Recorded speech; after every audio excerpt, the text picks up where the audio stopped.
Welcome, Negronis with Nord, episode number 22. Coincidentally, 22 was my number when I played football in 8th grade in Georgia. I moved from Massachusetts down to Georgia. Everybody played football. I was looking to make new friends. My brother was going to play football, so I did. The issue with me in 8th grade was that I was 4'8" and I weighed 78 pounds, I think, in 8th grade. So you can imagine me wearing these pads and everything. I looked ridiculous. I remember the first game we played this much bigger school. We were single A. They were like a 4A school. So, we had 80 kids in our class. They had hundreds. And these kids were massive. I was terrified, okay? And we were losing 54-0. We were getting destroyed. In my mind, looking back on it, kids were being taken off the field on stretchers. Obviously that wasn't happening, but that was the general mood. I'm sitting there. Obviously I wasn't playing because I was tiny. I had no business being on a football team. Everyone called me Nordling because my older brother was much bigger. Jokes on him, I ended up being bigger than him, but I started to hear Nordling, Nordling. They want to put me in the game. And I shit you not, I ran away and I hid behind one of my friends until the coach got frustrated and put someone else in. When the game had 30 seconds, I ran up. I was like, "Hey, coach, I heard you were looking for me. Sorry." And he was like, "It's okay. We'll get you next time." And I didn't have to play. And that's probably why I am with you today. I probably would have been murdered on that field. But anyway, 22 was my football number. That's a long way of saying that. So we start with a funny story and we move into the dismantling of the American empire. Obviously, it's been a depressing week. It's been a hard week to focus on work, honestly. Unfortunately, there's just not a lot of actionable things that we can do. Realistically, we probably have decades before there can be a constitutional right to abortion again. It is difficult to say, what as influencers should you be doing? What should you use your platform for right now? More actionable thing is obviously one, talking about it, right? We need to normalize continuing to bring these issues up and talking about it. So in case you're not overly political, but you find yourself disgusted with the last week and with, the country in general, just gonna share some of the races that are possible to flip. So I think the two big ones are Pennsylvania and North Carolina.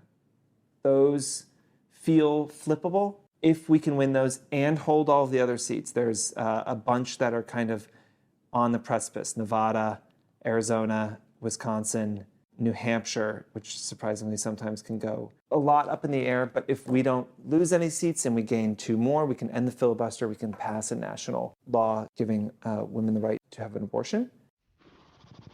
So I think specifically if you're in those states with a tight race, you should be focused on it much more. Pennsylvania, North Carolina, influencers come through. Let's keep the pressure on. Let's keep talking about it. Again, the road is much more complex and long than we have had for other issues, but hopefully it's something that we can continue to do. And I think as an influencer, again, you should be using your platform to talk about these things and to bring issues to light and to educate your audience. And of course, we can balance that with fun, lighthearted content. But I think that balance is important, especially when the world is falling apart. Also, we can share again some of our resources and emails that help you push back campaigns or ask clients for more time should you feel like you need that. You need to bring your full self to this work. You need to bring the energy, you need to bring the passion. And sometimes you wake up and you don't have that, and that is okay.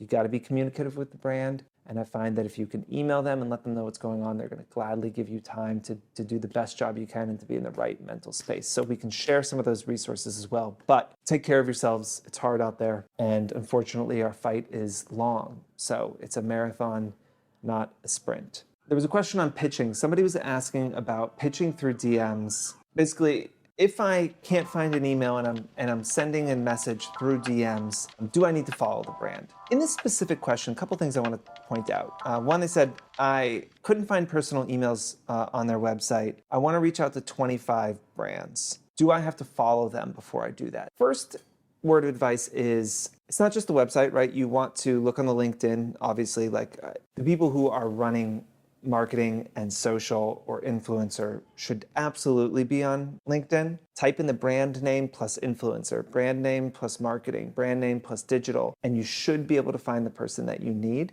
A LinkedIn DM is better than an Instagram DM, I think, just because it's specific, especially if it's a big brand. If it's a smaller brand where you think the founder or someone is the one manning the account, then I think you can send a DM. In that case, yeah, I do think it's important that you follow the brand. The first thing they're gonna do is click on your account and it's gonna say follow, not follow back. If I saw that, I feel like I'd be much more inclined to ignore that message. We're starting a relationship. You were saying, I love your brand, I wanna work with you, I love you so much, I don't follow you? That doesn't make any sense. I understand it's a lot to follow people, so you can follow and mute. Haley and I were just talking about, we had a webinar today, we were talking about community, we'll touch on that in a later video, but you always know the people that are most engaged, right? The people that comment all the time, the people that like it, the people that share it. You know, a good way to get a brand's attention, again, before you DM them and ask them for something, is spend a week engaging. Best thing you can do is post about them, right? But if you're not gonna do that, engage a little bit. You know, they remember your name. Like, if it comes up enough, you will remember it, right? Like, if there's a celebrity who you are like always commenting on their shit, there's a chance they will recognize your handle, right? Like, that stuff sticks in your mind, and so when you see it, you'll say, oh, yes, I see, you've been commenting all the time. Oh, you wrote that funny comment last week. And now you've like opened the door a little bit, right? Because they already feel like you have a relationship. But if I see that you DM me asking to work with my brand, I click on your profile, and you don't follow me, I think there's little to no chance I'm answering that DM completely realistically. One more quick point. We did this webinar in community today. It reminded me of something I know we've talked about, but I think is worth mentioning again, that the most important thing I think you can do as an influencer as you're trying to build your following is answer why, right? Why would somebody follow you? Why would they continue to engage with you? And why would they share with their friends or followers your content? I'm just asking you to go through the experiment of answering those questions and see if you think the answers are really compelling and if you're being really clear about especially why should they follow you. And we talked a lot today about how a community exists to benefit the people that participate in the community, not to benefit necessarily the person that organized the community.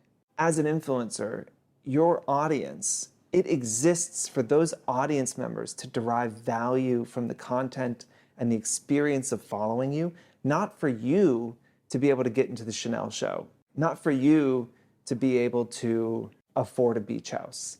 That might be a byproduct of building a successful, vibrant, engaged community, but it cannot be the reason for its existence. So ask yourself those questions, answer them.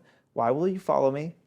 Why will you continue to engage? And why would you share my content with other people? If you have great answers for those, you're giving yourself a much clearer path to what to create, how to create it, who to target, and how you're gonna grow your account. So, as always, we welcome questions of all kind. We will be here, we're mostly here every week, depending if I'm, in a little bit of a crabby mood and don't feel like filming one week, but ideally we will see you next week. Send in your questions, like, subscribe, follow us, do all the good stuff, and we'll see you next week. Cheers.